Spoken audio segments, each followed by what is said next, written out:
আমরা দ্বিতীয় দিনকে ট্যুরে একটা খালের মধ্যে ঢুকেছি, সরু একদম খাল। সুন্দরবনের মধ্যে এরকম হাজার হাজার সরু সরু খাল আছে এবং গোটা 10-12 বড় বড় নদী রয়েছে। দেখতে পাচ্ছেন কতটা সরু খাল, এদিকে একটা এদিকে একটা, একদম সরু খালের মধ্যে থেকে এখন আমরা যাচ্ছি।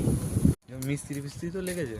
বুড়ির ধাপে ক্যাম্পে হাঁটার জন্য এরকমভাবে একটা উঁচু মতো করা আছে মাটি থেকে, আর দুদিকে জাল দিয়ে ঘেরা আছে।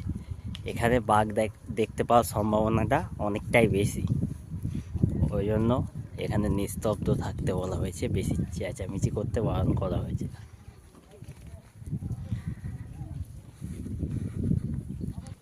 ভেতরে আবার রাস্তাগুলো অনেকগুলো ভাগ হয়েছে, রাস্তাটা আর কি অনেকগুলো ভাগ হয়েছে, এদিকে একটা এদিকে একটা। এদিকে গেটে তালা মারা আছে, হয়তো যাওয়া যাবে না। এদিকেও সব তালা মারা, এদিকে খোলা আছে, এদিকেই যাওয়া যাক। এখানে কিছু বন্য জন্তুর পায়ের ছাপ দেখা যাচ্ছে। বুড়ির ধাপে ক্যাম্পে রয়েছে এরকমভাবে বাঁশ দিয়ে করা বেড়া, বাঁশ না আর কি, এই জঙ্গলের কোনো গাছ দিয়ে করা বেড়া, এবং এরকমভাবে রাস্তার উপর দিয়ে যেতে হচ্ছে। জায়গাটা ভীষণ সুন্দর লাগছে।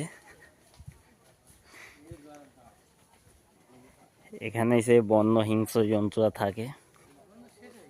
নেট দিয়ে একটা ঘেরা আছে, তারপরে বেড়া করা রয়েছে।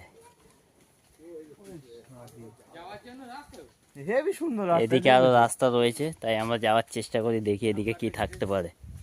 এখানে রয়েছে কিছু ক্যাঁকড়া গুলো কামড় দিতে পারে, কামড়ালে জ্বালা করে। এসব ক্যাঁকড়া কিন্তু আমাদের দিকে দেখা যায় না। বুড়ির ধাপের ভেতরেও রয়েছে একটি ওয়াচ টাওয়ার, যেখান থেকে উঠলে হয়তো আমরা রায়মঙ্গল নদী দেখতে পারি।